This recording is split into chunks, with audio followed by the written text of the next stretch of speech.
Dimanche de Pâques, donc, dimanche de résurrection, les chrétiens ont, dans les temps passés, eu coutume de réciter cette première confession de foi qui était une synthèse des éléments essentiels. On appelle cela le credo, et je vais le lire, non pas parce que l'on est dans une église catholique, mais parce qu'elle reflète à juste titre l'essentiel de la foi chrétienne.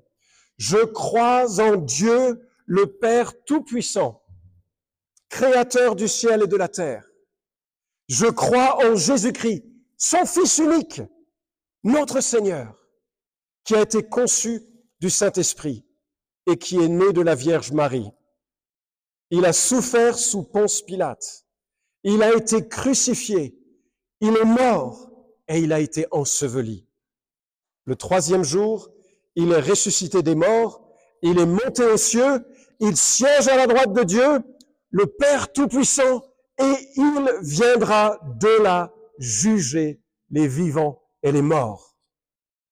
Je crois en l'Esprit Saint, je crois en la Sainte Église universelle, la communion des saints, la rémission des péchés, la résurrection de la chair et la vie éternelle. Amen. Certaines formulations ont des petites modifications. Il est descendu aux enfers, ça ne se retrouve pas dans tous les manuscrits. Évidemment, Église universelle, c'est Église catholique. Catholique voulant dire universelle, donc comment vous le lisez, ça va dépendre de quel camp vous vous trouvez.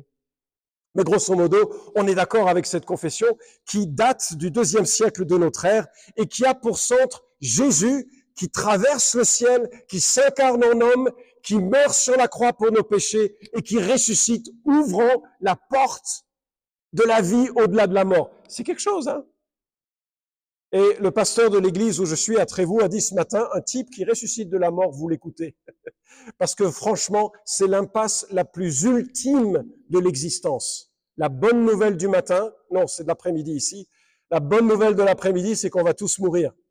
Philippe est maintenant très content de m'avoir invité pour ce culte ici. On va tous mourir et c'est la tragédie de notre existence. On essaye de la meubler, cette existence, de tas de plaisirs pour éviter cette échéance, pour éviter de voir face à soi la mort en face. Et elle vient. Mais la bonne nouvelle, c'est que Christ est ressuscité et en cela, il offre une autre vie et une autre qualité de vie. À ma grande surprise, il existe des prêtres et des pasteurs qui ne croient pas à la résurrection. Et dans la petite carrière qui est mienne, je me souviens de mon embarras. Je venais de découvrir la foi. Je suis né dans une famille anti-chrétienne et donc le christianisme était vraiment loin de ma préoccupation. Et voilà que je rencontre un pasteur de l'Église protestante unie qui m'a dit que Jésus n'était pas ressuscité, c'était seulement un récit ajouté plus tard pour mieux finir l'Évangile. Je me dis, incroyable. Il y a des gens qui sont pasteurs et qui ne croient pas à la résurrection. C'est hallucinant. Je ne sais pas ce qu'il fait là en tant que pasteur d'ailleurs. Parce que je trouve que d'être pasteur, c'est plutôt difficile comme métier. Mais alors en plus, quand il n'y a pas l'espérance de la vie éternelle, ça vaut vraiment pas la peine.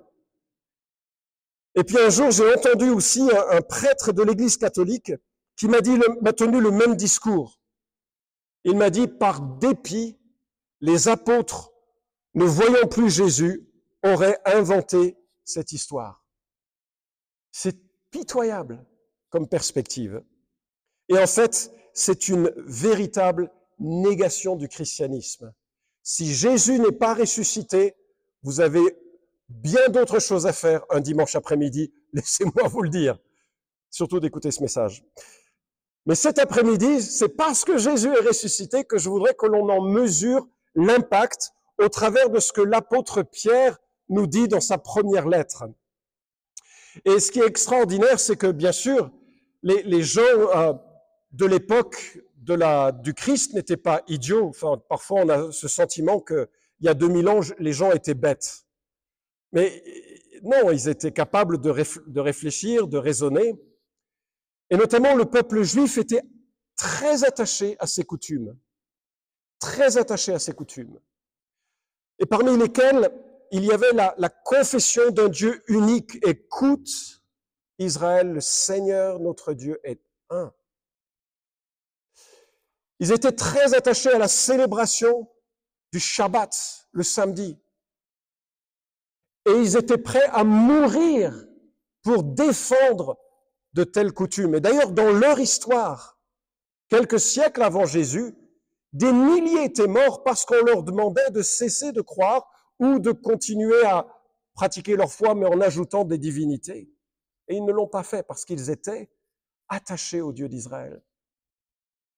Mais lorsque Jésus est ressuscité, par milliers, ils ont reconnu en Jésus le Dieu qui s'était incarné selon les prophéties du Tanakh, le Dieu qui était mort pour eux et pour leurs péchés. Et avec cela, on célébrait le premier jour de la semaine, le dimanche, une délivrance plus grande encore que celle qu'ils avaient connue en sortant d'Égypte lors de la première Pâque.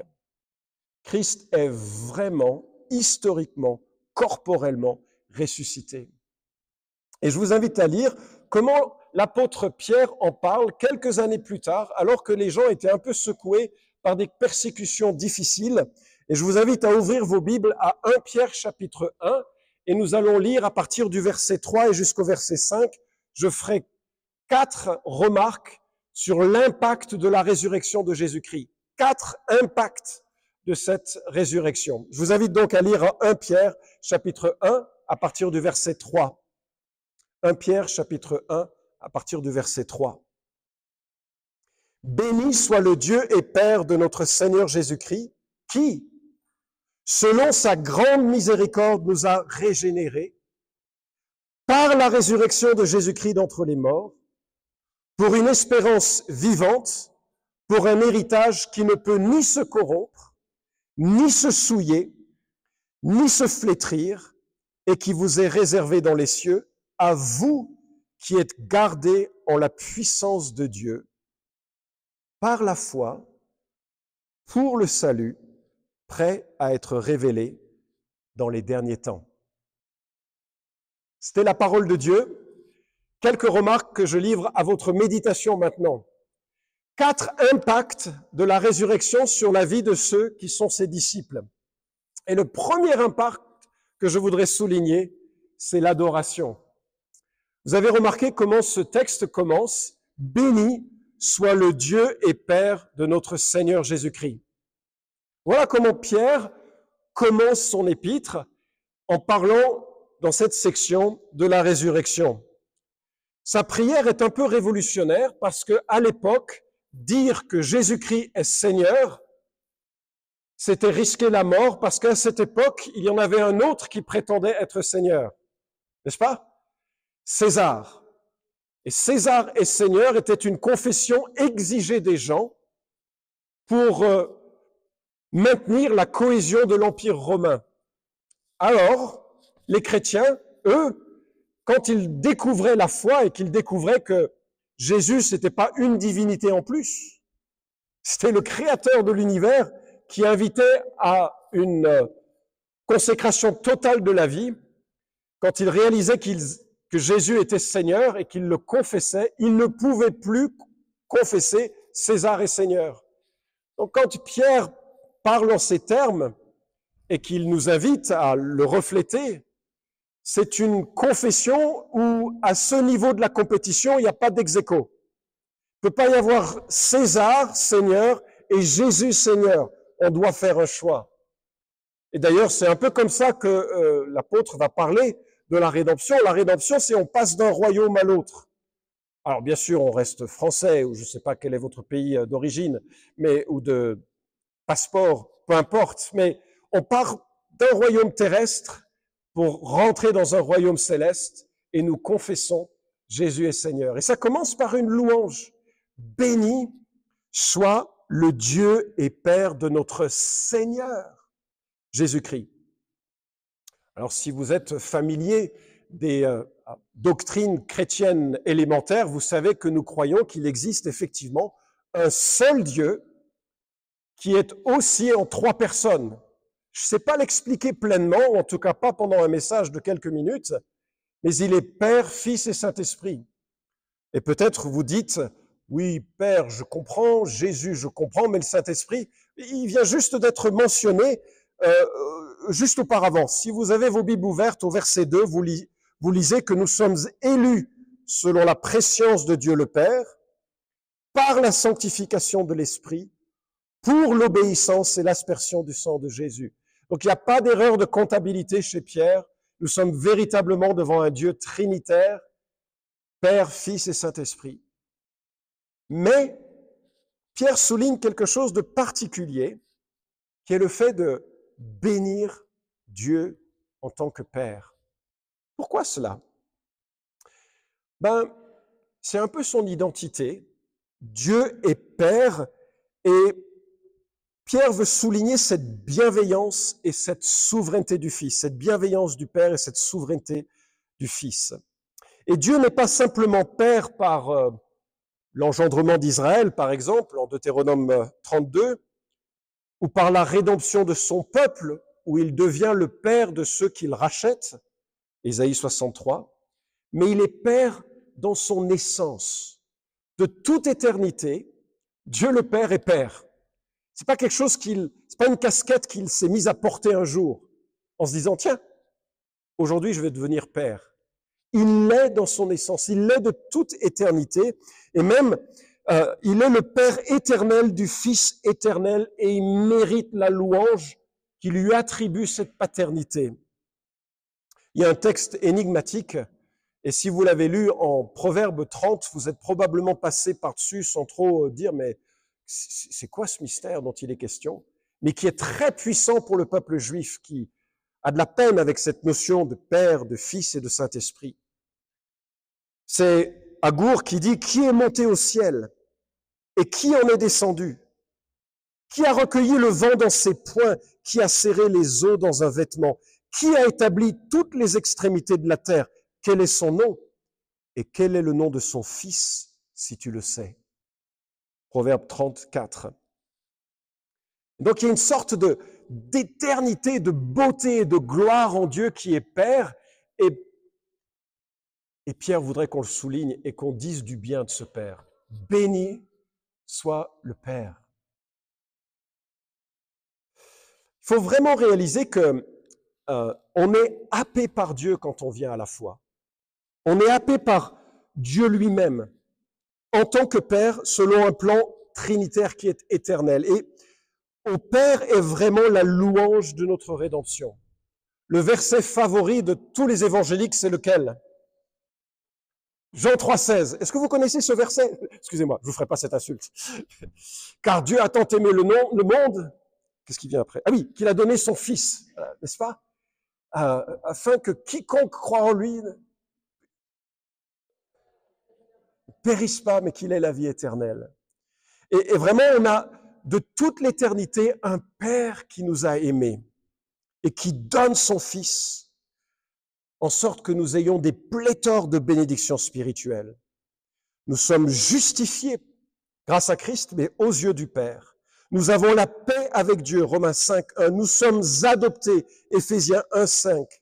Et l'Esprit Saint en nous nourrit la joie d'être son enfant. J'imagine que, comme moi, il y a des jours où c'est un peu difficile la vie chrétienne.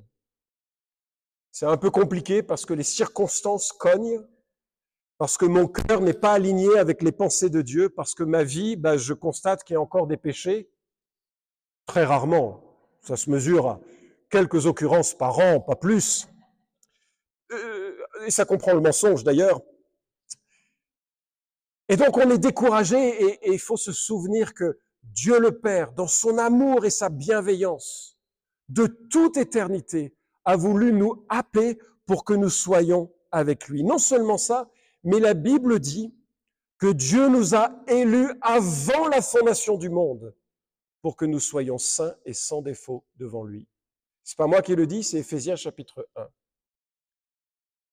Peut-être vous avez connu cette expérience très désagréable du prof de sport. Si vous êtes prof de sport de collège, je vous pardonne. C'est un traumatisme que j'ai su dépasser avec les années. Mais voilà l'exercice terrible qui avait lieu de temps en temps. Le prof faisait venir la classe devant lui et il prenait les deux plus grands athlètes de la classe. Je n'en faisais jamais partie. J'ai noté ceux qui avaient rigolé. Et puis, ces deux grands gaillards étaient devant, avec toute l'attitude qui va avec, la fierté, l'honneur d'être reconnus pour leur classe, et ils choisissaient les élèves qui allaient être dans leur équipe. Vous voyez ce que je veux dire? Et là, vous pouviez savoir à quel niveau vous étiez dans la pensée des autres. Si vous étiez invité le premier, il y avait une certaine fierté. Ce n'était pas mon cas. C'était plutôt vers la fin.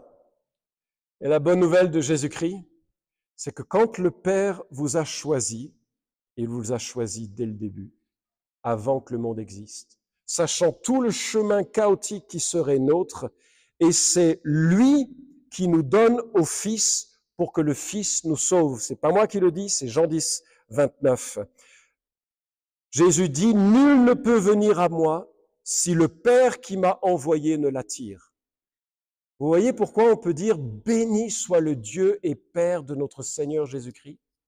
Parce que du début à la fin, le salut commence dans la pensée de Dieu qui nous dit, tu es à moi. Et là, il y a une dimension spirituelle extraordinaire.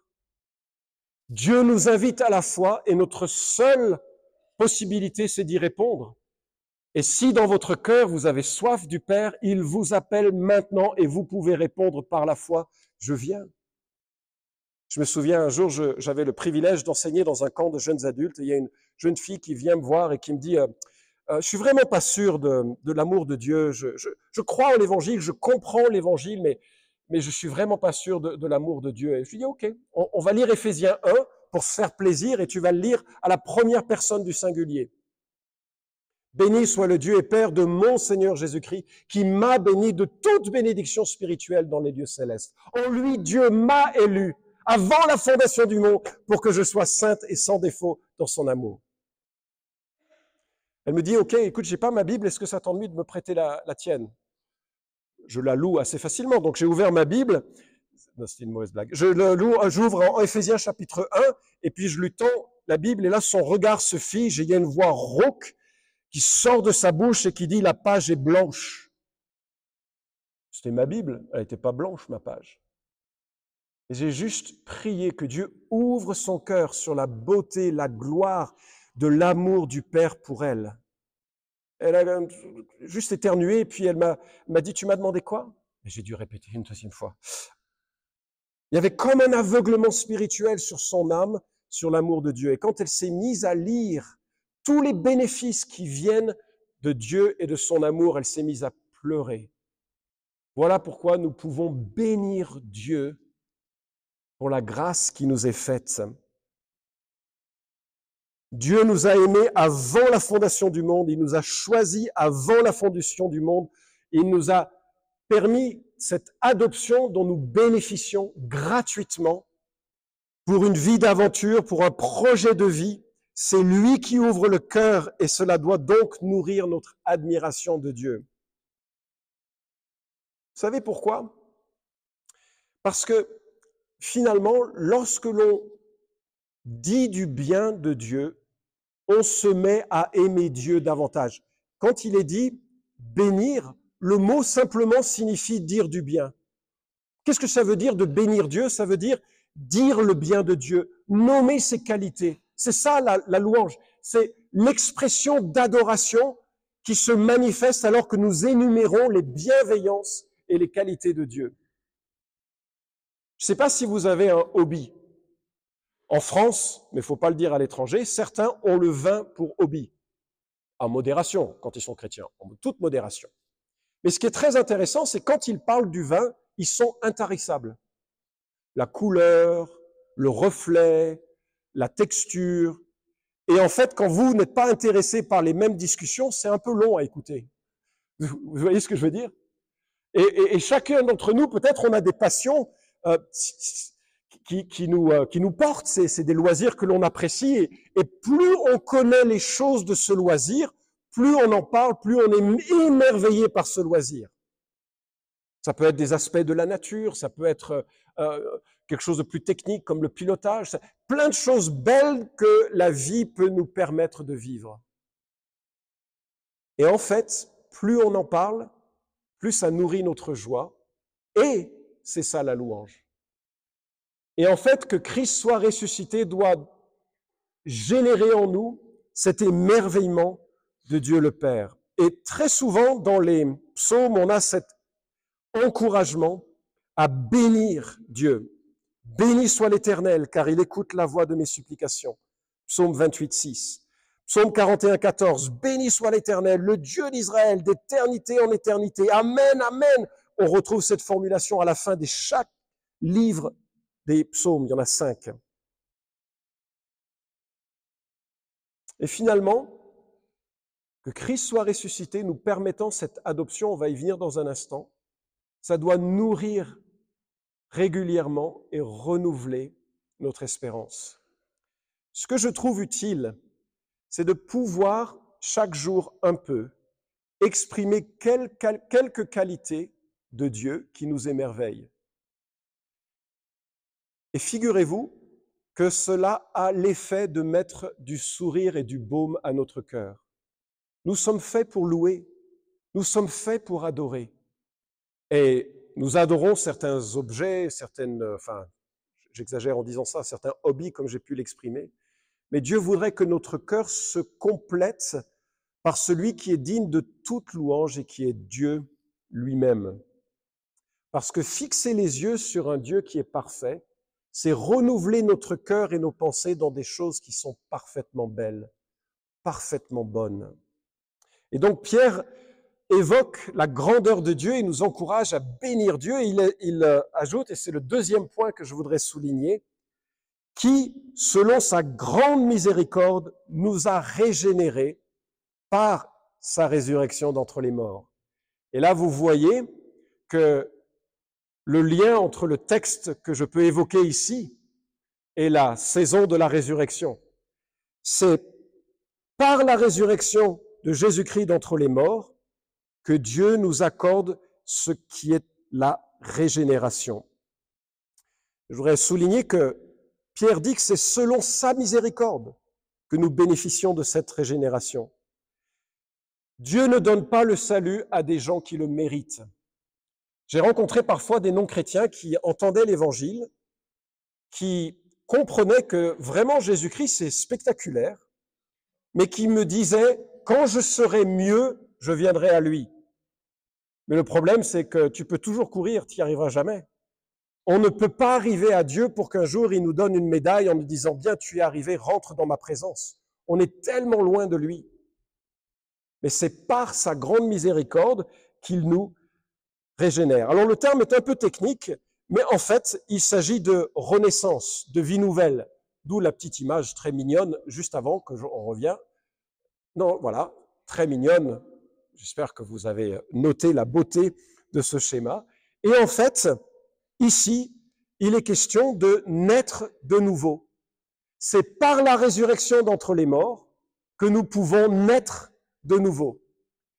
Et vous vous souvenez de ce prêtre juif, homme politique reconnu d'Israël, qui vient voir Jésus de nuit, Nicodème, en Jean chapitre 3, et Jésus coupe court à toute discussion inutile et lui dit la chose suivante. Imaginez que Jésus dise ça à un évêque qui serait également un député, ou à un pasteur qui serait également un député. C'est l'équivalent. Voilà ce que Jésus dit. En vérité, je te le dis, si un homme ne naît de nouveau, il ne peut pas voir le royaume de Dieu. La nouvelle naissance est le prérequis d'une vie avec Dieu pour l'éternité. Et c'est un témoignage que nous trouvons tout au long des Écritures. Paul écrit aux Galates que Dieu nous rachète pour que nous recevions l'adoption. Et en Jean chapitre 1, verset 12, il nous est dit qu'à tous ceux qui reçoivent la parole, c'est-à-dire Jésus, le Christ, donne le pouvoir de devenir enfant de Dieu, de ceux qui croient en son nom. C'est-à-dire que la nouvelle naissance n'est possible que par la résurrection d'entre les morts de Jésus-Christ. Comment ça marche?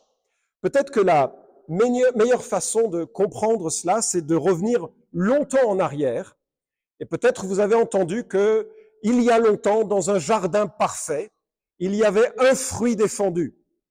Et toute notre attention se porte sur ce fruit défendu, alors que dans ce premier jardin, Dieu avait dit, mais tu peux prendre tout, va à Auchan, c'est tout gratuit, sauf ce chocolat-là. Et vous savez ce qui s'est passé? Évidemment, Adam et Ève se sont portés vers le fruit interdit, révélant ainsi qu'ils choisiraient par eux-mêmes ce qui est bien et ce qui est mal, plutôt que de faire confiance à Dieu pour le bien et pour le mal. Et Dieu avait prévenu, le jour où tu en mangeras, et la mort est intégralement associée à nos vies depuis. Et vous allez me dire, ouais, mais c'est pas juste parce que moi, je faisais pas partie de ce choix il y a quelques années, de nombreuses années. Mais en réalité, vous avez fait partie de ce choix par un phénomène que l'on pourrait illustrer par les poupées russes. Et c'est là où vous pouvez retrouver ma très belle image des poupées russes. Quoique aujourd'hui, c'est pas très bon d'utiliser les images venant de la Russie, mais c'est une illustration, d'accord? Voilà. Juste regardez les poupées, appelez-les autrement, hein, poupées américaines si vous préférez, c'est pas, d'accord? Mais dans les poupées russes, on a quelque chose d'intéressant, c'est que chacune est emboîtée l'une dans l'autre. Et ce qui se passe, c'est que c'est pareil pour nous. Nous sommes emboîtés les uns dans les autres. L'image est pas très poétique, depuis Adam et Ève. C'est-à-dire que nous avons péché en Adam. C'est comme ça que la Bible en parle. Nous étions associés à Adam dans son choix, et finalement, par les péchés que nous commettons, nous confirmons le péché d'Adam tous les jours. Vous allez me dire, c'est pas juste, mais on a ce phénomène constamment. Si vous êtes footeux, et c'est pas une insulte, hein, c'est si vous aimez le foot, et que l'OL gagne un jour, qu'est-ce que vous dites le lendemain? On a gagné. Mais tu rigoles, c'est pas toi qui as gagné, t'as pas couru, t'as regardé la télé. Mais on dit on a gagné, par association, n'est-ce pas? Et c'est la même chose avec Adam et Ève. Ils ont perdu, on a perdu. On est associé à Adam et Ève et à l'humanité pécheresse, et c'est pour ça qu'on a besoin de naître de nouveau ou de renaître. Bien aimé, je sais que c'est un peu compliqué peut-être à l'entendre ou difficile à entendre, mais voilà comment il faut voir la chose. Nous naissons séparés de Dieu et nous demeurons dans cette séparation avec Dieu pour toute l'éternité. Si nous mourons séparés de Dieu, nous restons pour l'éternité séparés de Dieu.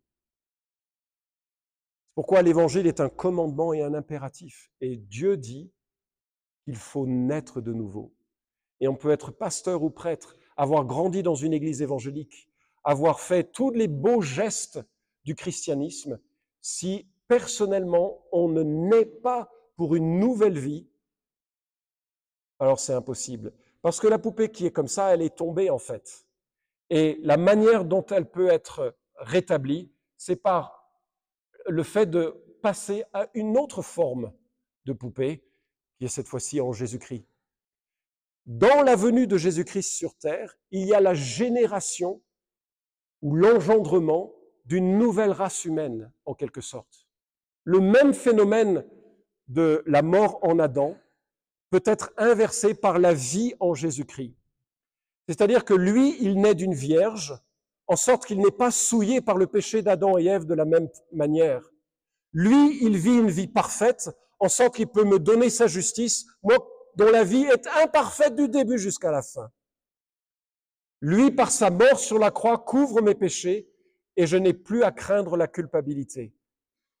Et lorsque je deviens son enfant, je deviens intégré en lui. Je reçois la nouvelle naissance. Je reçois la vie nouvelle. J'ai commencé en parlant de Jean 3 et le discours qu'il y a, le dialogue qu'il y a entre Jésus et Nicodème continue. En vérité, je te le dis, si un homme ne naît d'eau et d'esprit, il ne peut entrer dans le royaume de Dieu. Ce qui est né de la chair est chair, et ce qui est né de l'esprit est esprit. Ne t'étonne pas que je t'ai dit, il faut que vous naissiez de nouveau. Alors, en ce jour de Pâques, je voudrais souligner que c'est de bon ton de louer Dieu, le Père, et deuxièmement, de réaliser que par la résurrection d'entre les morts, on a une nouvelle naissance possible. J'espère que vous l'avez expérimenté, mais que si ce n'est pas encore le cas, il est tout simple de l'expérimenter. Il s'agit de recevoir Christ dans ce qu'il donne de vie. À tous ceux qu'il a reçus, il a donné le pouvoir de devenir enfant de Dieu. Et la manière dont on devient enfant de Dieu, la manière dont on est de nouveau, c'est par la foi et la repentance, en réalisant que nos péchés nous condamnent devant Dieu, mais en réalisant que Christ est venu pour couvrir notre culpabilité et pour nous donner une autre vie. À la croix, Jésus paye pour nos fautes, et lorsqu'il a eu payé pour nos fautes, il s'est exclamé « Tout est accompli. Tetelestai. Si un jour je me fais un tatouage, ce qui ne sera jamais le cas, mais si un jour je me fais un tatouage, ce sera Tetelestai.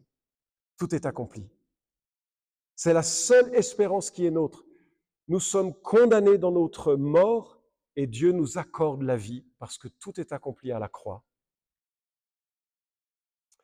Je ne sais pas si vous savez ce que sont les lépidoptères.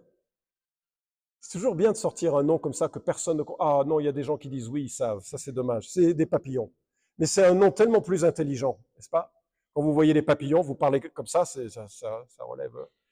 Et vous connaissez cette trajectoire hein, qui l'œuf devient chenille, qui devient chrysalide, qui devient papillon. Et vraiment, la nouvelle naissance, c'est un peu ce que reflète chaque changement de cela. Soudainement, on prend des ailes. Je me souviens être né de nouveau en juillet 84 et j'aurais jamais pensé que Dieu puisse être aussi proche. Dieu nous donne une vie nouvelle par la résurrection d'entre les morts. Troisième impact, et ce sera plus court si jamais vous regardez le temps passé avec inquiétude. Mais l'apôtre Pierre souligne la bénédiction qui est associée à la vie avec Dieu, la nouvelle naissance qui est associée à la vie avec Dieu, et il souligne enfin l'anticipation qu'il nous faut avoir pour une espérance vivante, pour un héritage qui ne peut ni se corrompre, ni se souiller, ni se flétrir, et qui vous est réservé dans les cieux.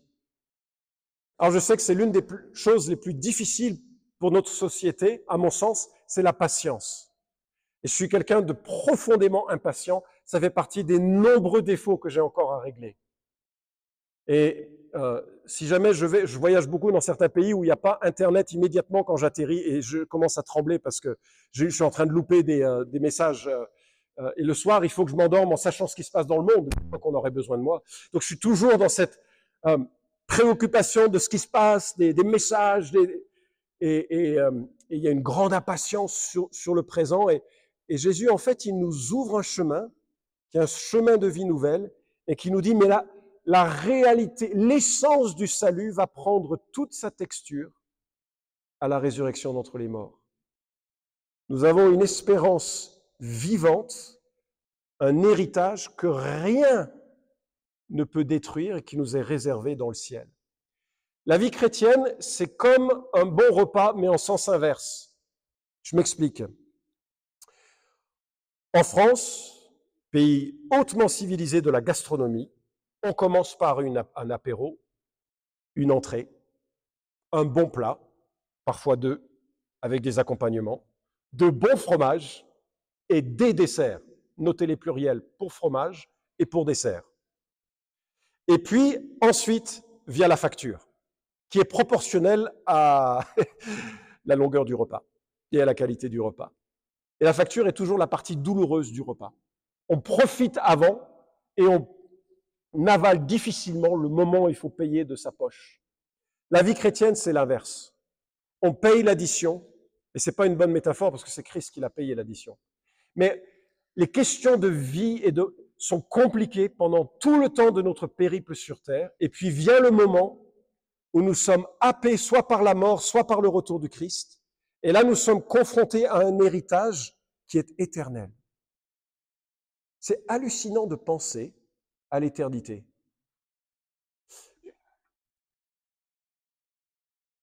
Pendant 1 million d'années, on va jouir de la présence de Dieu. 1 million d'années. C'est impensable. 1 milliard, 10 milliards, l'éternité.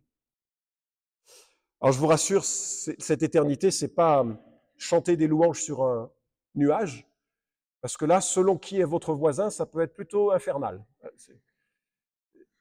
L'éternité dont il est question, c'est une vie sur la nouvelle terre, celle que l'on a souillée en Genèse 1 et 2, sur une nouvelle terre qu'il va recréer. Jésus dit, je vous prépare une place afin que là où je suis, vous y soyez aussi. Et Pierre note, cette espérance, elle est vivante, c'est-à-dire qu'elle donne vie à ce qui est mort en nous. Et Hébreu nous encourage à confesser notre espérance sans fléchir, parce que Dieu qui a fait cette promesse est fidèle. La Bible nous encourage à nous réjouir en espérance. Et on reprend le temps de la louange qui a commencé au verset 3. Cet héritage est incorruptible, c'est-à-dire qu'il ne perd pas de la valeur. Un jour, ma fille m'a dit, tu sais, papa, l'avenir de l'investissement, c'est les crypto-monnaies. Je lui dis, ah bon? Moi, je suis pasteur, je ne connais pas trop ce monde. Elle m'a dit, tu devrais acheter, et elle m'a donné le nom d'une monnaie. T'es sûr? Sûr. J'ai acheté, j'ai mis 200 € d'économie dans cette monnaie. Raisonnable, raisonnable. J'ai tout perdu. J'ai tout perdu. Je réalise qu'on ne peut pas être bon en investissement, que je ne peux pas être bon en investissement, comme au sport. Il y a des choses où on n'est pas bon, et ça en fait partie. Mais là, la Bible dit que l'héritage que Christ nous réserve est incorruptible, c'est-à-dire qu'il ne connaît aucune variation de valeur. Il est limpide et pur, c'est-à-dire qu'il n'y a rien de moralement douteux dans cet héritage. Il est imputrescible, c'est-à-dire qu'il ne peut pourrir. Je rentre du Népal et je pars au Cameroun mercredi. D'ailleurs, j'étais avec Nicole qui est ici dans la salle. C'est surprenant de te voir ici. On était avec toute une équipe au Népal et ils ont coutume d'offrir aux visiteurs des bouquets réalisés par des fleurs, en fleurs. J'ai choisi de ne pas le porter aujourd'hui parce que c'est quand même un style. Dans le métro à Lyon, ça ferait un peu étrange, n'est-ce pas? Mais alors, je voulais pas le zoom. Mais alors, ce qui est magnifique, bien sûr, ça sent bon, ça tache la chemise, c'est juste magnifique, c'est des vraies fleurs. Mais alors, quelques jours plus tard, ça sent mauvais. Hein. Et puis, il faudrait le sécher correctement et il a fallu repartir et j'ai pas pu le prendre avec moi. Ça, c'est tous les héritages du temps présent, mais ce que la Bible nous préserve est un héritage qui ne peut absolument pas perdre en valeur ni pourrir. Lorsque Christ viendra établir son millénaire sur terre, nous en ferons partie et nous allons régner avec lui. Et lorsque Christ établira son éternité sur une nouvelle terre, nous en ferons partie et nous serons impliqués.